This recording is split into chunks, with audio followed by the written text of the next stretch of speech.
Salam alaikum. Non thérapie, bonjour à toutes et à tous. Le 10 8 mois 2022. Meden salmina nokku ka wondo ngeder adnaw. Koni yeso mondo hande kali ko nawna shelli. Bonjour mon frère, un ami personnel, Lampo Diama, merci. Merci beaucoup.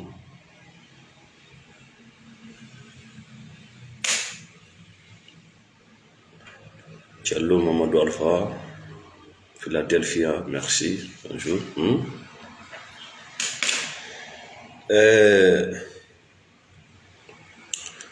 Walla dandu en ɗoygol, merci Alpha MMD, walla dandu en ɗoygol. Andi bana adama sino ɗaani ko o woni e hoyɗuɗo kam emo hooli ɗum ko gonga. Merci Amadou Diallo, oui c'est vrai. Andi ko tuma finuɗa si anda hari hiɗa e hoyɗude, mais sanga ka wonɗa hoyɗude ɗon machallah hiɗa hooli ɗum ko gonga. Beaucoup rêve de vous boy wurinna gite mum ɗe no wudditi no hoyɗa ɗon no hoyɗa ɗon no woodi noon yimɓe ɓe anda, si ɓe andinama ɓe anda jakare mi hoyɗa woni ko ɗum waɗi si ɓe findinama ɓe fine, mais ɗanin kiniɗo finata, ɗanin kiniɗo sa fala ko ɗum wiyete condamné à mort.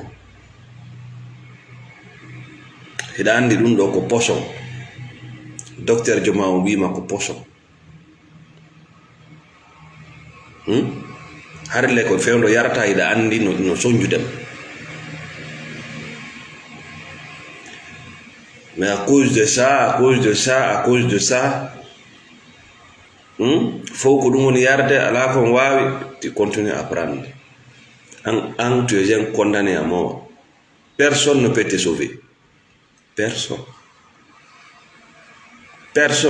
Allah no ɗuuɗi ɓe o nelata e bani adam. Il y a des prophètes ɓen ɗon addi nele ɗen ha e mofte ɗen. No woodi mo Allah nelata, ce n'est même pas un prophète. Allah no nela kala bani adama, des fois wara ha o tawe ma goɗɗum waɗa yeeso ma. Allah no nela hay kulluy, koye kulluy ko yiyata ɗi colli, Allah no nela ɗum e bani adama ɗi ñuuƴi, ngu kammu ngu o ndi leydi, julɓe ɓen, hefere ɓen, shirko ɓen, ɓeɗo fof Allah no nela ɓe ha e bani adama. C'est-à-dire yi a mu'jiza on anda ko an Allah woni e yewtude ɗon, mais probléme on ɗanin kiniɗo finata, c'est ça le problème. E beteke ɗum finata aduna. Merci ma chère Fatou Baldé depuis la Belgique, merci. Mamadou Mustafa Baldé, Diallo Youssouf, nice to meet you this morning from UK. Alpha Mahmoud Sow, merci. La nature est gouvernée par des lois, the law of nature.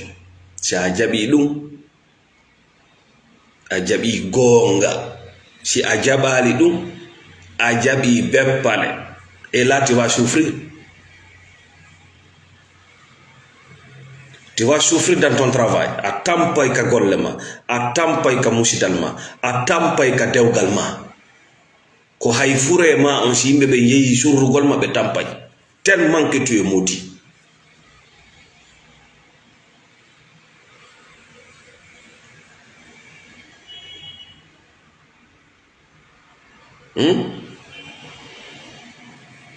Hakkunde bani adama e Allah no woodi ko duwa waɗede, wona yela, wona miijo, wona tawal, no woodi ko duwa waɗede, no woodi ko duwaɗa fiɓude, ɗoyete aqida, finde, sinde sellali a yiyata hoore ma yiyande laaɓude. si a yaali hoore ma yiyande laaɓude a yiyata aduna luttuɗo no o woniri non. et là tu es en danger.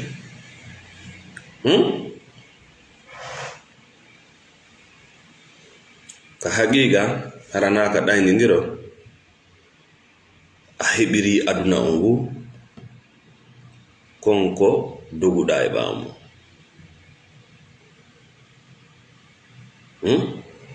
Ko ko wonɗa torade Allah fop Allah addino. Kala ko wonɗa torade Allah hande yo waɗane o waɗaninoma ko wi ko ya suɓo.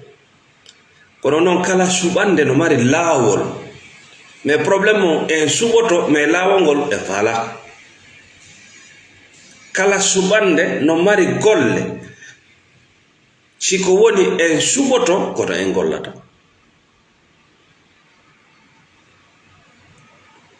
Kala ko wonɗa torade Allah, kala ko wonɗa wiide yo goɗɗo toranoma Allah, Allah okkinoma, o tagu ɗum, o waɗi ɗum e ma, o tagi ɗum, o waɗi ɗum e aduna o, atto addede ɗo no wayi ko goɗɗo darnata suudu ha gayna fi giɗo makko, o waɗa ton kala ko ban adama ha toñini ɗum, hurgo, ndiyam, cuisine, kala ko wonta ke nder cuisine, frigoji ɗin, sofuji ɗin, gaz, salon on, télé on, ko fiyirte kon fof no nder ton. Mais malheureusement o neɗɗo ɗo ara o inna Allah okkoran komi ñaama, mais c'est décevant. Okkoran jullere kami jooɗo, parce qu'il ne veut rien toucher. He doesn't want to do anything. Andi ɗon ko wodani banadama on, c'est ce qu'on appelle la découverte. Da itugol yiya, ko wurgo gonni, ko ndiyam nanni uddita, ɗum wiyete recherche. C'est comme ça le plan travail. Ko ɗum ɗo wiyete frigo, ko ɗum ɗo wiyete gaz, ko ɗum ɗo wiyete télé, ko ɗum ɗo wiyete hurgo gonna ka suuduma mais hiɗa yawde ka kawtal, inna kawtal ngal yurmi neela mi yaaka hurgo mon ɗo, ɓe inna en mbayɗa tampe, inna wallahi min koni Allah muyiranna. Ɗum wiyete kefere nani, ɗum wiyete kefere, kufru bi ni'matillahi. Kefere yagal no ɗuuɗi noone. Ɗum wiyete kefere yedduɗo nemaji Allah ɗi.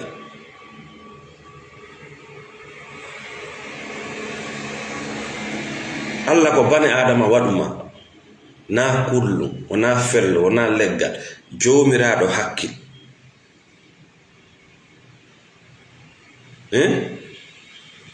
Kala ko wonɗa torade Allah min nawna silli mi innima o okkinoma. Ɗum sa naati hakkunde yimɓe a tawi torare Allah maɓɓe no ɗuuɗi iwɗon na golloɓe. Sa naati hakkunde yimɓe tawi wullango maɓɓe no ɗuuɗi iwɗon, kuffar bi ni'matillah, ko heferɗe keferan ka ko suuɗanigu en.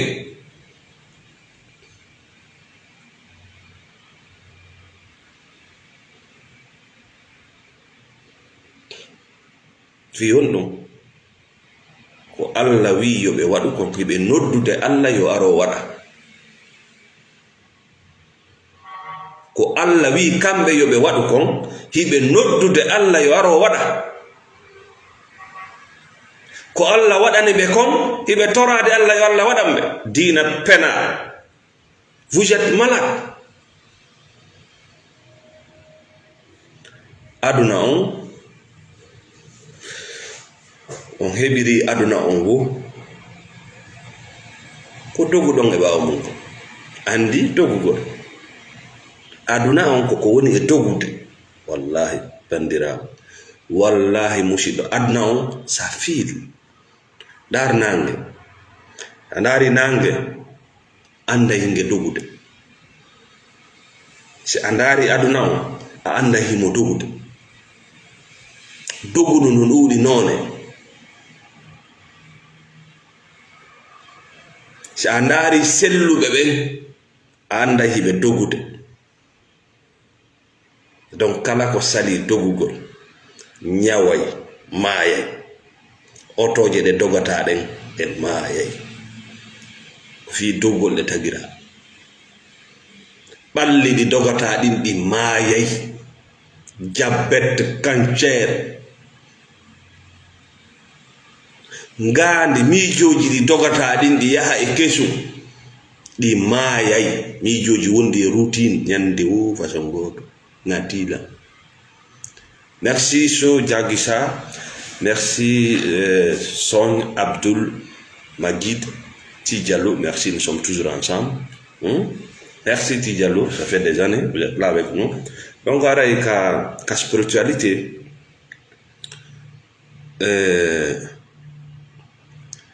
Ko yi'irgol gite ɓernde aduna o par ce que ɗe gite ɗe monuma darete ɗo aduna on no wawi ɗe waylude mi darata ɗe daratande fenade mi yi'a fenade mi yi'a fenade buy ko woni yiide ko gande ko beppale par ce que hay yewtere yewta ko e nder nawnare ma nden yiyata yewtere nde on partie on, c'est très important. Si vous êtes traumatisé, si vous êtes mentalement malade, si tawi hida nawni hida dengina hida huli hay nanuda yewtere ko e nder nawnare ma nden nanata yewtere nde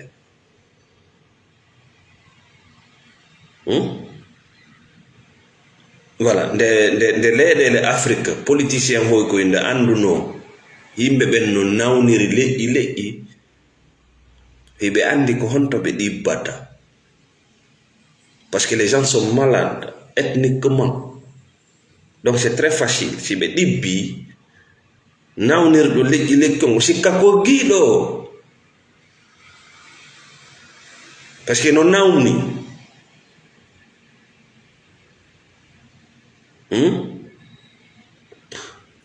donc si tu es dans la spiritualité, si yewtere yewtama tu analyse a taskoto yewtere nde hay qur'ana si a jangi qur'ana on hiɗa nawni ko e nder nawnare ma nden yiyata yewtere nden ko ɗum yiyata yimɓe ɗino no janga qur'ana famuji maɓɓe ɗin serta oya hen do copie photocopie oya hen do nendi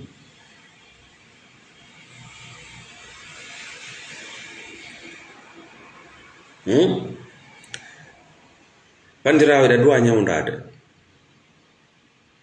musidɗo gorko an ida duwa ñawdade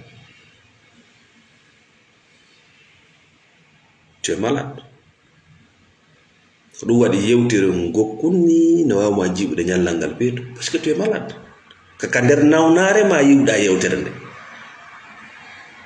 haala gokkunni ça te pourrit la journée haala gokkunni et puis en réalité ça y est alandi ke haal ɗon enna modi min wona ɗum mi faandi c'est toi qui es malade parce que kanko a tawa il vit sa vie il se sent bien dans sa peau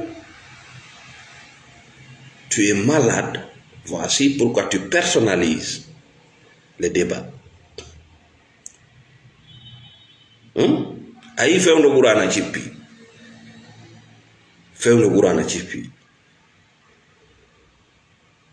no wodi yimɓe buy araynoɓe directement attaque nelaɗo hande ko inde ande o ñallire wona wonde nelaɗo yewti inde maɓɓe c'est parce qu'ils sont malades hiɓe nawni nawnare naafigankako maradu nifaq hiɓe ñawi joni kadi ko inde ande nawna selli joni kadi ko inde ande joni landuɗama ko no wiyeteɗa men nanalle inde ma ka wondugo naw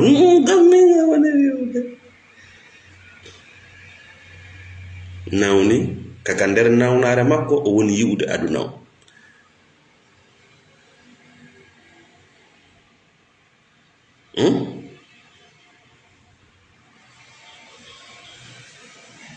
yimɓe nata traumatisme vous êtes traumatisé o aduna mo yata kala ko mari valeur, kala ko mari qima, kala ko hitti arata no newori. Pour cela, il faut avoir la force de la patience pour ces choses qui sont importantes pour votre vie. Dewgal ko hitti, laamu ko hitti, cellal ko hitti, pinal ko hitti.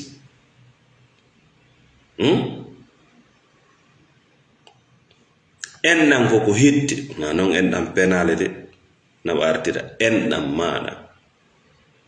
Ɓe ɓe muynuduɗa endu wotur ko ɗum wiyete enɗam. Ananali enɗam? Ɓe inna enɗam cawtoɗa naata nokkugo.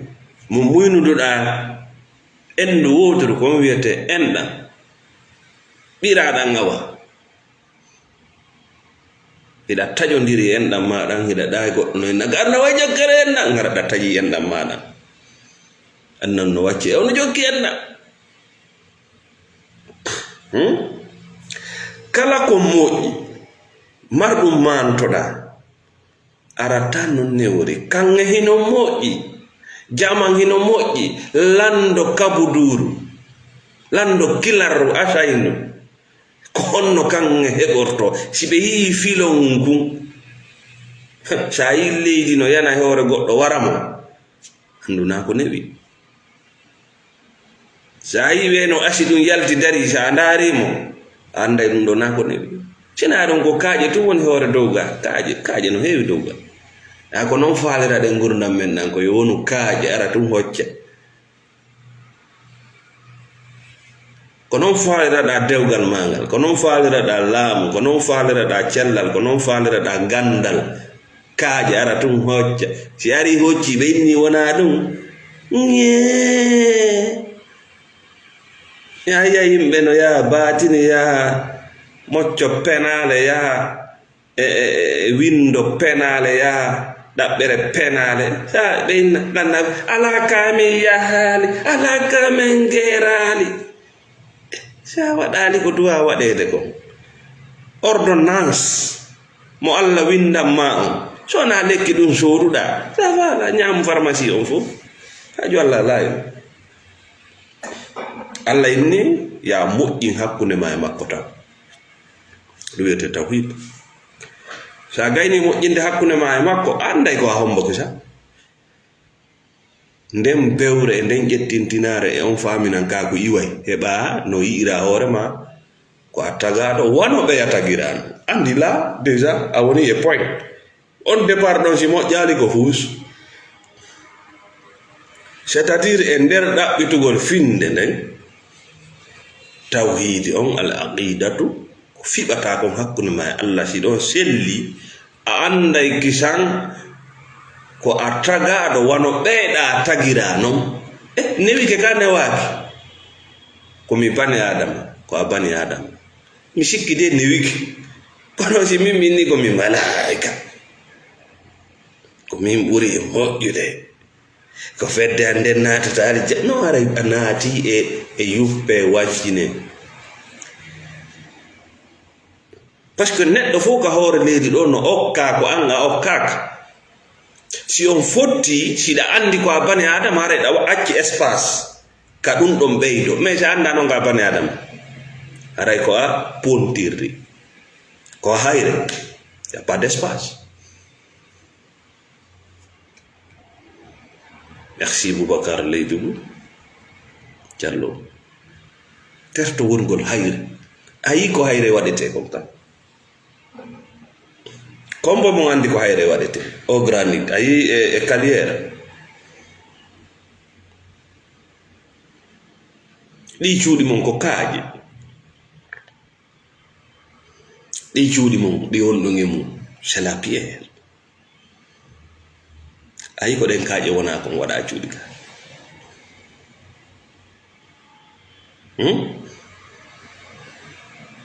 Won newiɗo, wonu ndiyam,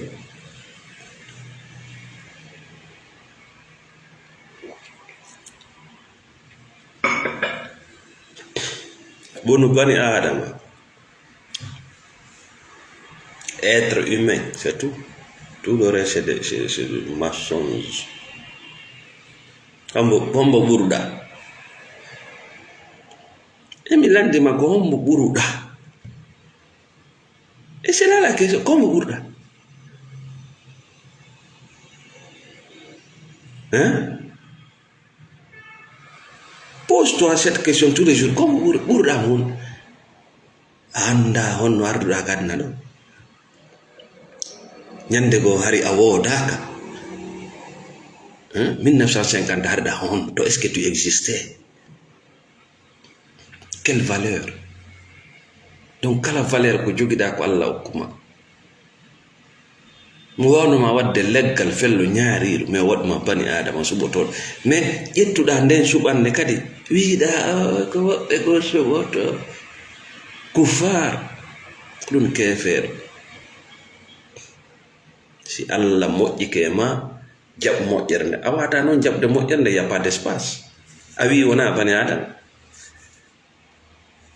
Si Allah sakkike e ma ko ya jaɓ ko ɗum hay moƴƴere a wata jaɓude. Moƴƴere a wawata jaɓude par ce que a wi déjà naba ko bani adama mari récipient ji. Quand tu es un être humain, il y a de l'espace. Mais ça dit quoi, malaika? Malaika ala aura. Malaika ala redu. Malaika ala aura. C'est un robot. C'est un robot.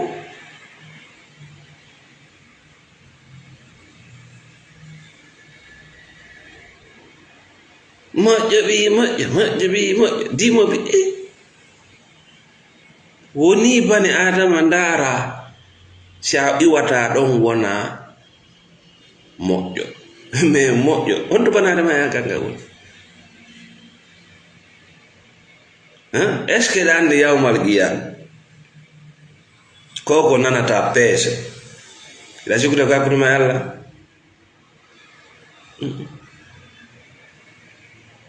ala hunde ko waɗa Allah ala hunde ko waɗano Allah. Tout est pour toi. Koko nanta peese ndarete woni nafoore e lorra. Nafoore ko hewtinda adnan kon e lorra ko hewtinda adnan kon ko ɗum wona peesede ko fof noon ko ɗo si Allah anni o min no yaawi ko ɗum waɗi si goɗɗo maayi watte ne yiila ko kawtal ngal haalata ko arɓe surrugol ngol wat fayida ko kañum noon.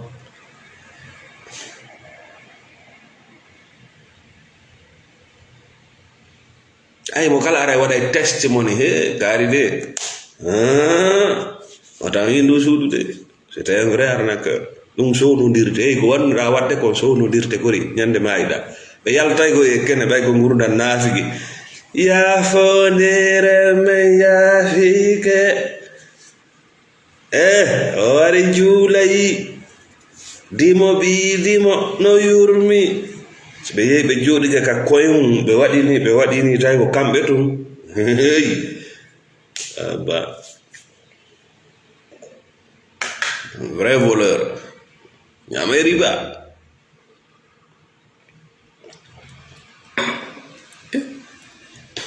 kaariɗa o kaari kumpay kum puñataɗa andi ko ɓiɗɗo makko ɗum ko ɗum ɓe wiyata kumpay kum dari kumɗa goɗɗo ene ɓiɗɗo Modi Mamadou Modi ndaari si ɓe nandi ko ɓiɗɗo kaari suufo ko ɓiɗɗo makko kori heyi watta ñila e gurdam maɗa dossier ma on ɗum no winda waali gataw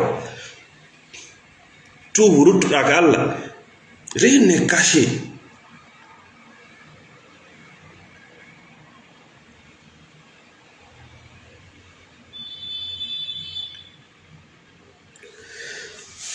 Donc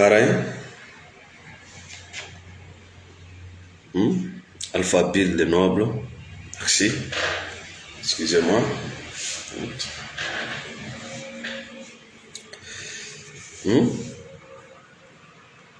Kala ko mawni ɗum darnetake ko yaawi. Ça c'est des règles naturelles. Kala ko mawni ɗum remetake ko yaawi. Kala ko mawni métier ko mawni de goddo no enna o tamitna sifa métier ji men de hey di garage ji buy ko yata do ma di atelier ji buy say garage a tawi auto ji no pakini e to o kambe wonde warde auto wangal are o anda honto pano woni o cokka do ngal gaari anati e laptane ayi nawni be no wali ni do godi be nawn do ngaray himo mari sukkar be wengana mo sukkar mayi paralysie nawn do ngaray na pikir wona o be joddini ko dum wallini be nana tawata nawbe be lab parce que wari o bru yeyi atawata auto ji buye garage ara ngal wo buf jaño sek buf be andi poingon kono jaay goddo jogi marto no fewte e moteur watta yila ko waro ayi docteur je no ndara nawn no nganya horde ndara bawngo ndara famaki hotto to woni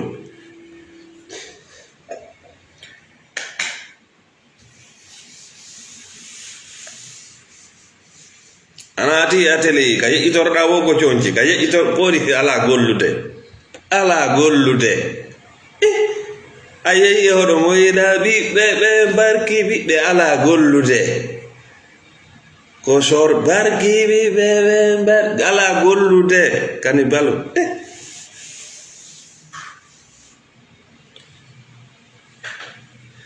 rien de grand ne peut être réalisé rapidement et sans effort kala ko mawni wawata ko mo'inede ko yaawi ko alta kadi e tagore hiɗa faala dewgal ma yo wonu super fop inna way dewgal kaare ngal ko super mais tu ne fous rien hiɗa sukkude gal dewgal ɗimmojo ma moƴƴude ɗa sukkude ɗum ko jamma goto ɗe leyɗele ɗe sukkuɗa no développé ande ɗa sukkude ɗum ko jamma goto ko ŋañagol o yaadu karamo ko waɗi ɗum ils ont pris le temps ils ont fourni des efforts ah oui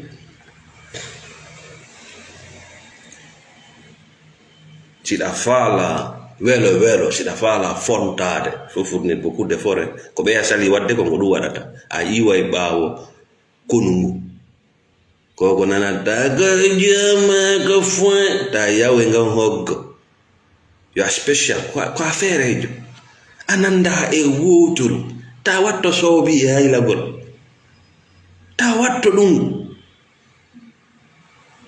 ta watto soobi kangurdam ma you are different mate ida certi yimɓe ɓen nawna selli nanda min no heewi quand j'ai commencé mes vidéos des gens qui me disent non fuɗɗor yewtirgol ni arrête parle comme ça arrête voici diina ko ni yewtirte min ni mais est ce que ko diina wota wonde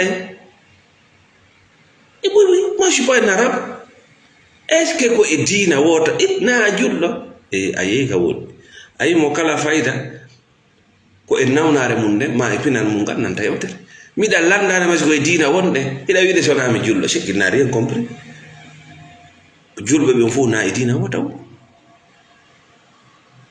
julɓe ɓen men oɗano rewde allah hayɗa rewde yimɓe ɗum ko diina wota oɗano rewde allah hayɗa rewde biro ma oɗano rewde allah hayɗa rewde diina état diina lamate ɗum na diina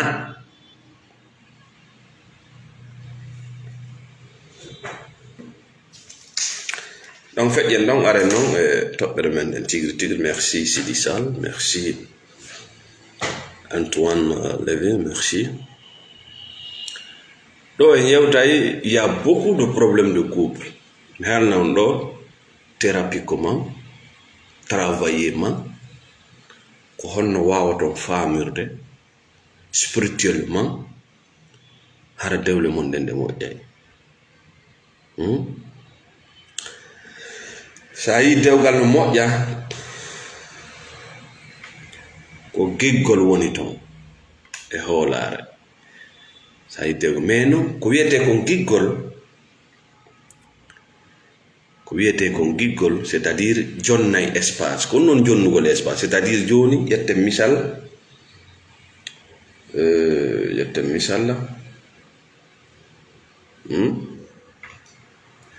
o bikka ɗo ay o bikka ɗo actuellement c'est fermé complètement mais giggol ngol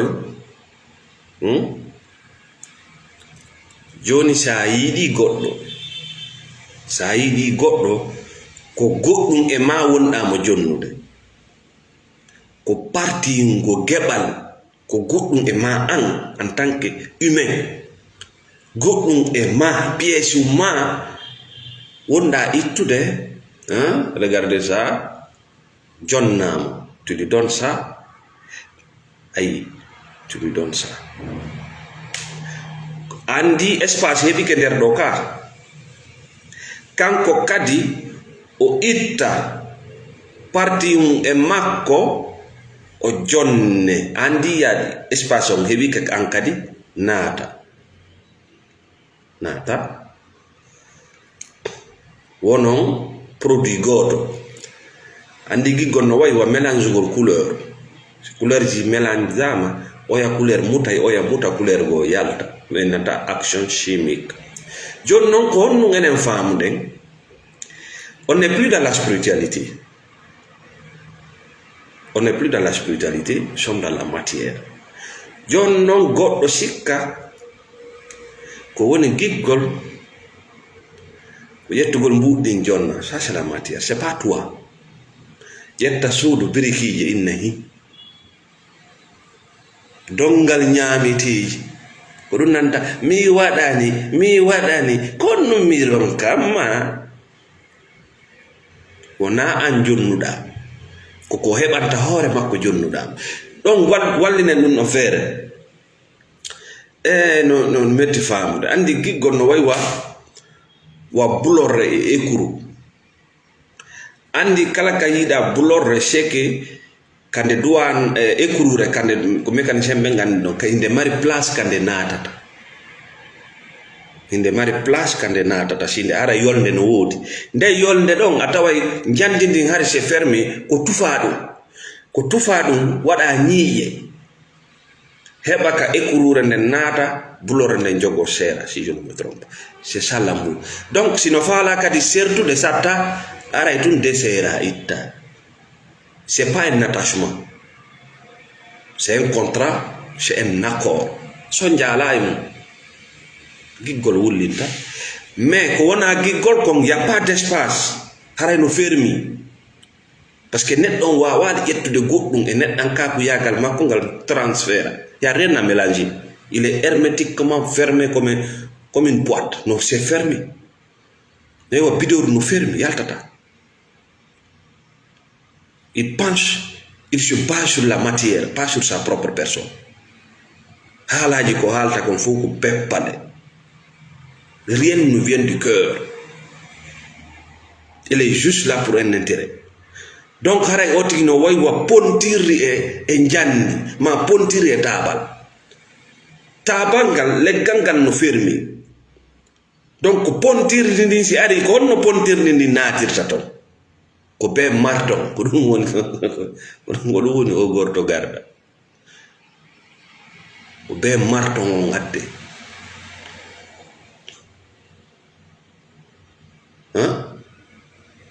mo wi on ko giɗo makko ko pontirdi ndin o addata won ko ɗum ngi sonko wi ko ɗum waɗi no sofi tum excusez-moi je vais allumer la tête.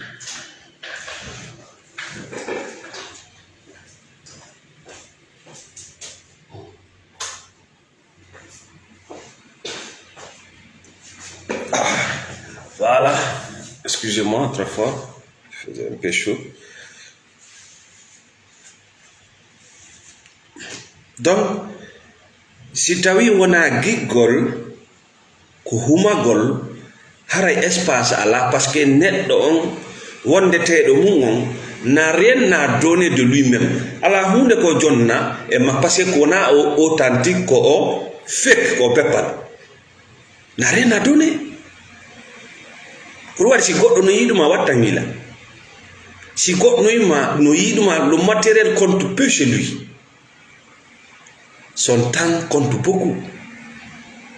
Sa présence compte beaucoup. Son corps compte beaucoup. Si la ronde di God non saguma ko rotirte rondo. Si la nawni saguma ko nawnare mande o rewa rewete de fonde iwasinde iwalo yettande o transfert ay makko. ɗum ɗuuɗa ala certe haala. On peut pas aimer sans se connaître.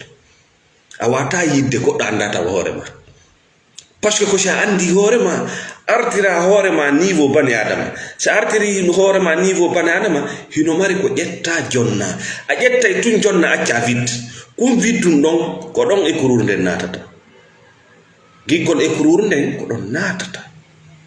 E so tawi noon no fermi ko pontiri addete, jonnon ndin pontiri ɗon si addama giggol fenade ɓum ɓum ɓum ɗum ndi sonko wi, si o fempi noon ha pontiri ndi naati miijiti ko onno ndin pontiri kadi iwrata ɗon no newi. Sa yi ménisejo no itta pontin jego ko ɗum woni attachement. Si ɓe wonday ko yiite, si ɓe serday ko yiite. Dar no Allah winno wonde no moƴƴiri, wonde no moƴƴiri. Écrure ala probléme naatugol bulore nden seere, nde ala probléme te seeregol iwaɗa. Sonko ɗala nande affaire martoɗo, mais si tawi loovo giggol ngol ko beppale, c'est purement de la manipulation, du blabla, du fake. O pontiri addete bon jonneteɗon n'a pas laissé d'espace, jonno on n'a pas laissé d'espace. C'est que ko fenande no sa ni goɗɗo natuka suudu ma awditali suudu ardi e fleur ka dambugal goɗɗo, mais so udditali konno hen dotto fleur jonno ko a lancu bafa ngal nata, mais sa lanci bafa ngal ko giggol no oy kokse ko ɗum woni ngi buru wiwi ka lamateriji, ka politique, ka famille ji. C'est que yimɓe ɓen no sali wongol bani adama, donner d'espace à l'autre, teddingol goɗɗo, hiiɗugol goɗɗo, c'est de lui donner de l'espace ka o wona ka gurdam ma. Yimɓe no wondi ɓe wonda, yimɓe no wondi ɓe wonda. Ah oui, parce qu'ils ne vivent pas dans la spiritualité, ɓe wonda. Wonkinji ɗi gandidira ko ɓalli ndin andidiri, wonkinji ɗi gandidira, ils ne partagent pas les mêmes énergies. Hande so tawi onon ɗo hiɗon darde la, c'est parce que on fuɗɗike sendodade an mon énergie, ça se partage. Communauté wonɗo la darde, moi je vous considère comme ma famille spirituelle, ko ɗum ɗon ɓuri welde famille aduna fof.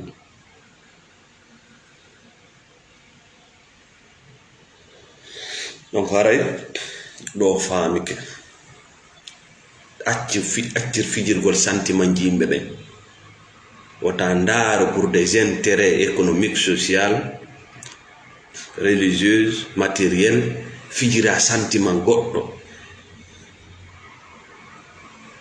Ta naadu pontiri e goɗɗo ɓayɗa andi pellet si ndin pontiri ittete, c'est la souffrance. Ne joue pas avec les sentiments des gens. Si tu n'es pas prêt, retire-toi. Arrête. Arrête de détruire la vie des gens. Ida andi ko wonda ɗaɓɓude neɗɗon. Sa lanni heɓde ko wonda ɗaɓɓude kon, tu s'éclipses. Arrête ce genre de vie. Accu fempugol pontinge oya.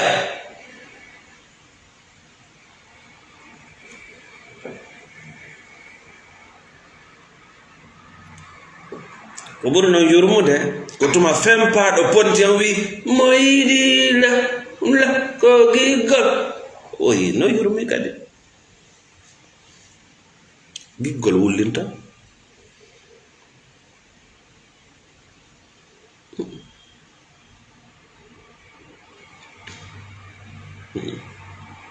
C'est l'attachement. Faites la différence entre l'amour et l'attachement. Ɗum fof no waɗa paɗi gooti.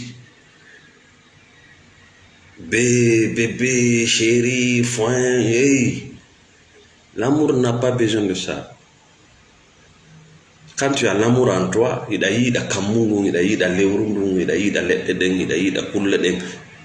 cette amour mais ça n'existe pas en toi. Pour toi, l'amour, c'est le matériel. Voilà, tu penses quand tu aimes, il faut donner les matériels, il faut donner. Non.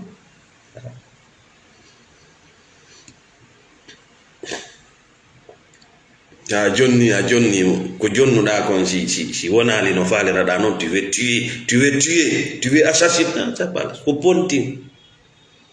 Tu donnes ko jonnuɗa kon si jonni talima ma wonali no faliraɗa noon tu veux assassiner, tu veux tuer. La toxicité, c'est pas de l'amour. L'amour ne tue pas. Non, ça ne tue pas.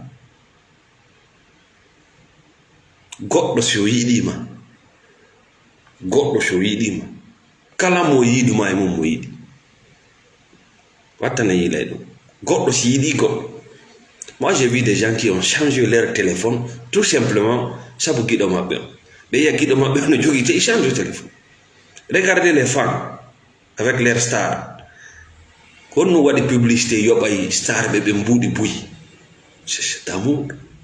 Si Fanjon watti ke dulogum parce que y a une connexion entre eux. C'est pour cela entreprise di yobay star bebe boudi boui for le bataille. C'est l'amour qui est là entre cette personne et ses fans. Na wonde ajma une hon dollo ke ngal padal, mais il y a l'énergie dedans. C'est spirituel.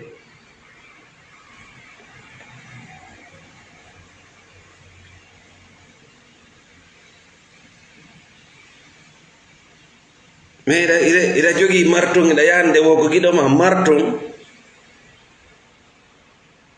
Il a jogi marton ko pontir. Gigol ponting. Wota fem panyo. Évitez les kodum rente di cadeau. Na cadeau ji din fo woni cadeau. Cadeau ji gon tonko cadeau ponti o fembete boy si pontiri non nadama e ma ha yaltingol ndin sonja waday sa naati ya tasma sa yalti dum a wajoto an kadi goddo go sa humi wonki maaki kagi duwaka hummede si konko humida e mun do yehi accib anebay fillade dum awada awinde dum tarika janna aduna pontirde nde pontiri no yidde koka dar menijejo o banto to o turo o nya o lakke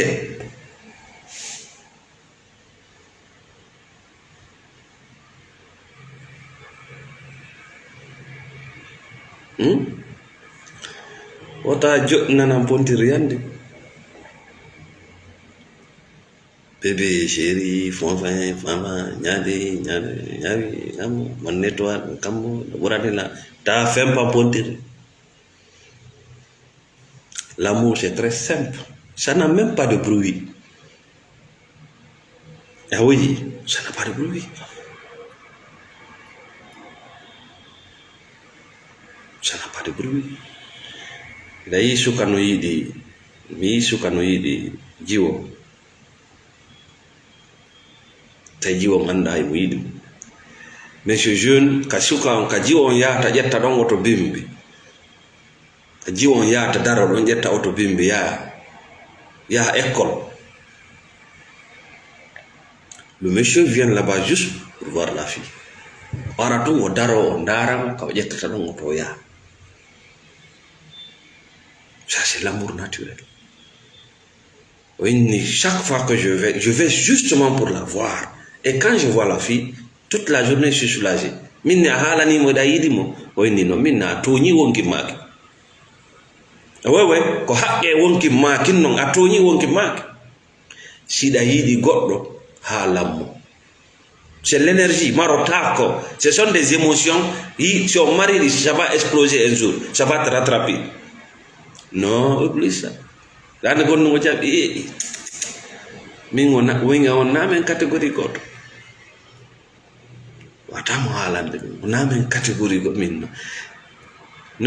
Ce que les gens n'arrivent pas à comprendre, les belles femmes que vous voyez, revenons là-bas. Udanki doro mo udanka doro mais yette be rewbe lababe yeso mo kala kadi ko labanan be rewbe lababe très belle et jolie dan ko numbe wiata sibe yawde sibe seppude kawar lawol noddan wata hudu noddan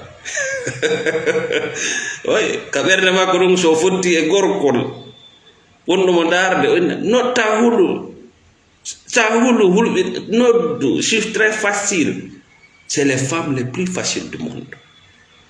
La belle femme, c'est la femme la plus facile, prête à donner, à se sacrifier.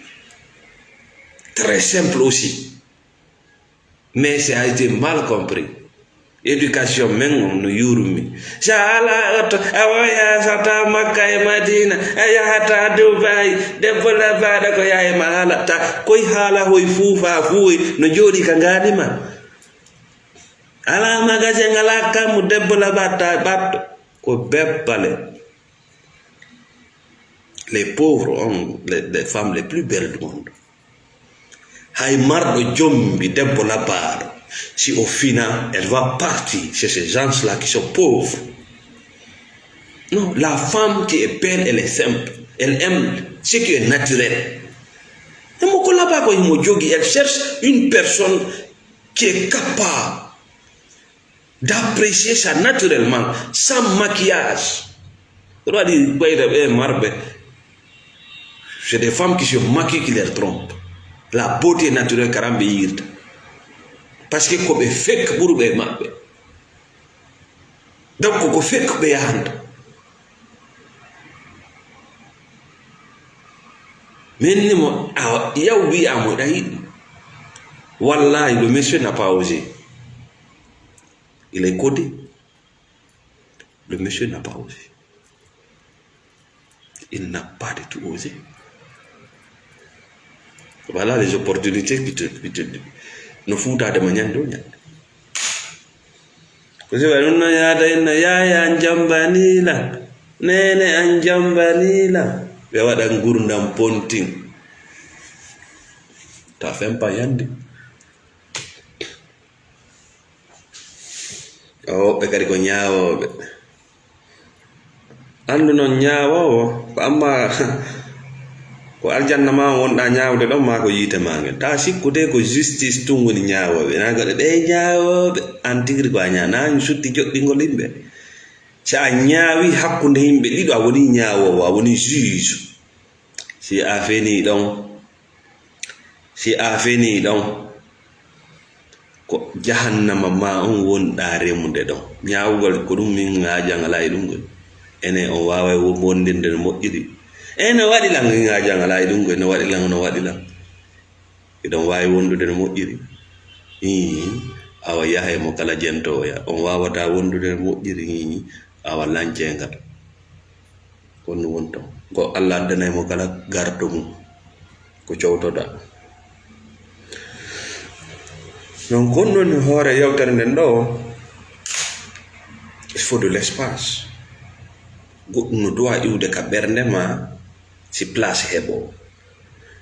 Goɗɗum kadi iwa ka ɓernde oɗa si place heɓo kungaya ka o heɓa ka waalo kunto heɓa ara ka waalo ga ko ɗum woni geggol ko ɓawto ɗum ɗon noon kala ko arata fawo les matériels les échanges d'autres choses le corps si ɗum ɗon gattake ko bana adama immoto naata diina diwa neɗɗan kako inna kañum ko juɗɗo yaha inna wonay iman iwa ɗon yaha inna wonay isan ɗum ko no kirɗi no ko ɗum aya wona goɗɗo ko goɗɗo anda ko malaika ka ko on ɗum ɗo ya noddude yimɓe ɓen kadi nata a raɗata woni yimɓe ɓen anda par ce que an e yimɓe ɓen ko woni ɗon kon a wonari ɗum ndaara kulle ɗen ka ɓuruta sa yi gayuri wattan yila yiya joni gayuru takko ɗo sa yi bonoru wattan yila sa yi boddi watta yila boddi gono ɗon koko nandi kon yaha data Saile dewle ngati nanda woni Allah bi mu'minina wal mu'minati khabishina wal khabisati awiya en dan ko musidal ko kaw ko baba goto ko nye ko fwe ko ka ko ku jakidire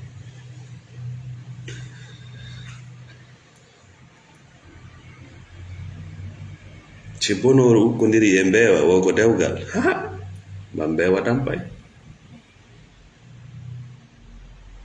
si mbewa wondi e mbewa problème bala bono problème bala sa yi bono no ya jemma ayi guddum baaw bono ando ko bikkum makkum mako modi makkum na dum be nyamay ko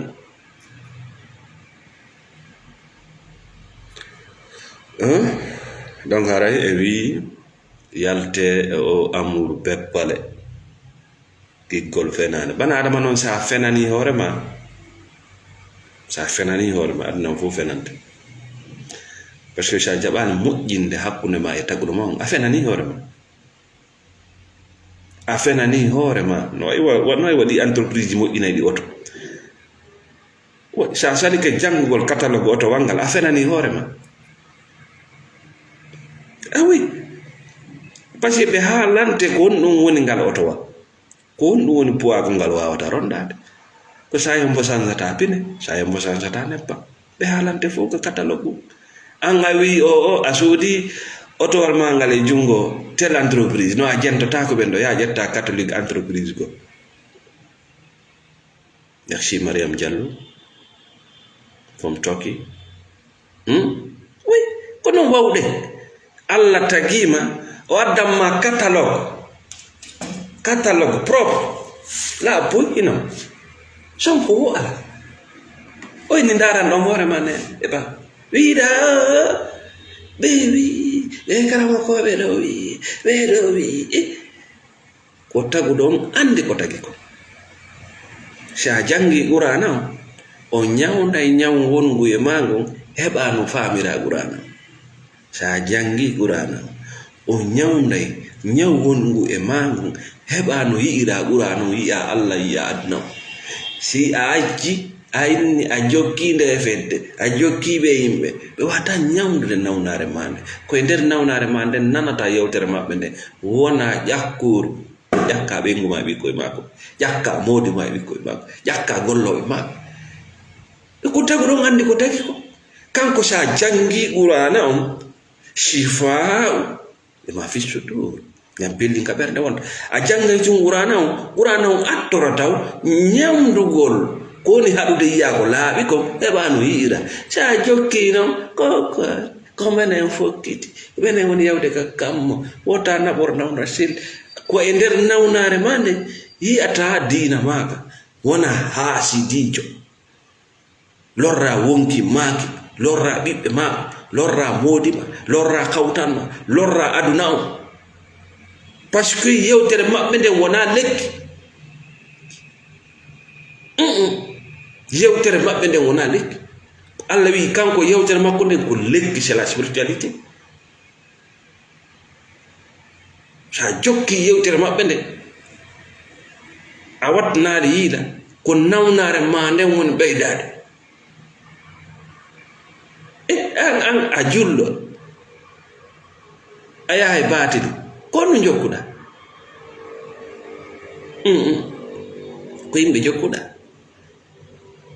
ko goɗɗo ɗo nanirɗa acce gergol ɓiɓɓe yimɓe ɓen wiiɗa ko jannguɗo ɗo ni jaka ɗum no waɗe jaka goɗɗo no wawi gerte goɗɗo e ñentiɗa bete an sa gerata goɗɗo memɗa ɓalekki hijabu a gaynani beppale ko beppale ha yawmal qiyama eyi ko wona ɗum ɗo kon fof ko beppale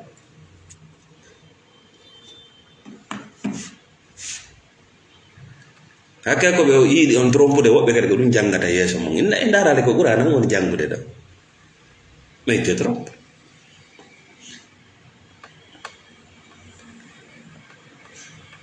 ɓurana ko golleteɗo ko ya gollu est ce que ɓurana woni gollude na fi goɗɗo no haalde fi politique mo andi fi politique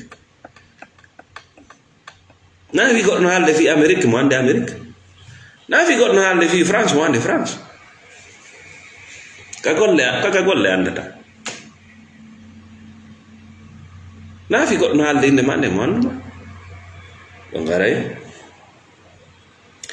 joni no angal famgol o spiritualité ɗo o giggol gonga yanko ɗo gingol nendi wawgol jonnugol espace ko ittugol goɗɗum e ma espace um heɓo oɗa kadi itta goɗɗum e makko koye ɗon ɗiɗo e fottata produit chimie on déclenche automatiquement wonon couple wonon entreprise wonon leydi wonon nation ayi fayde Afrique ala nation mo kala no e korom mum geɓum mum si mo kala woni e korom mum geɓum mum ɗum ne ɓay fuytede feƴƴen noon jonno angal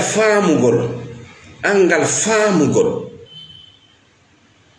o système naturel bani adama ɗo ko ɗum addantama ko tikkere ta ɗum ta landu ka dewgal ma ko on no wonirɗa anga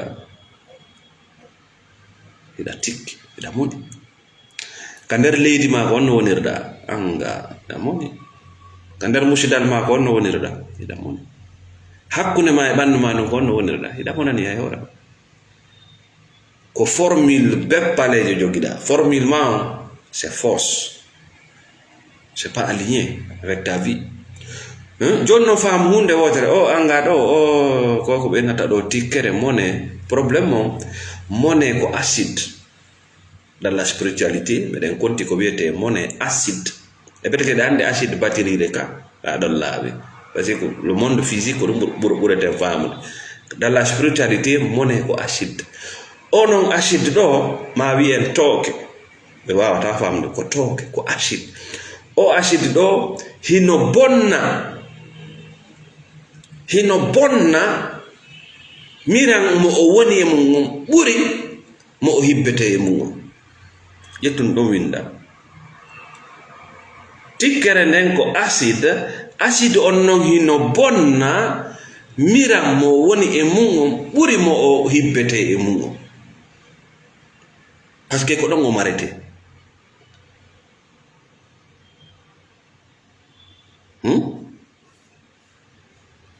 sukka yi reedu a seedata e muusu reedu a seedata e muusu hoore a seedata e muusu ɓaawo hey yaltu e ɗi labtaniji e ɗi clinique ji ƴettu thérapie anda hoore ma ƴettu thérapie koko wonɗa ɗaɓɓirde docteur jom fop no ka ɓandu ma fop no nder ton mais ko honno marirta honno wonirta mira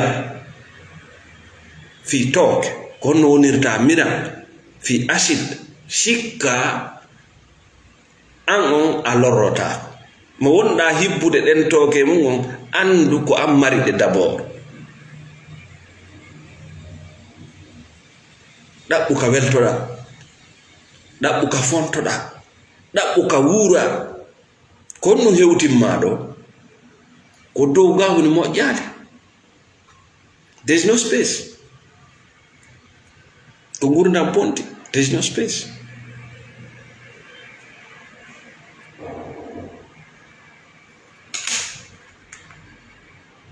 ala aray ko ɗo wonɗen hattude hannde ene salmina kala jentiɓe men nokku o ka won ɗon voilà merci beaucoup à tout le monde assalamu aleykum wa rahmatullah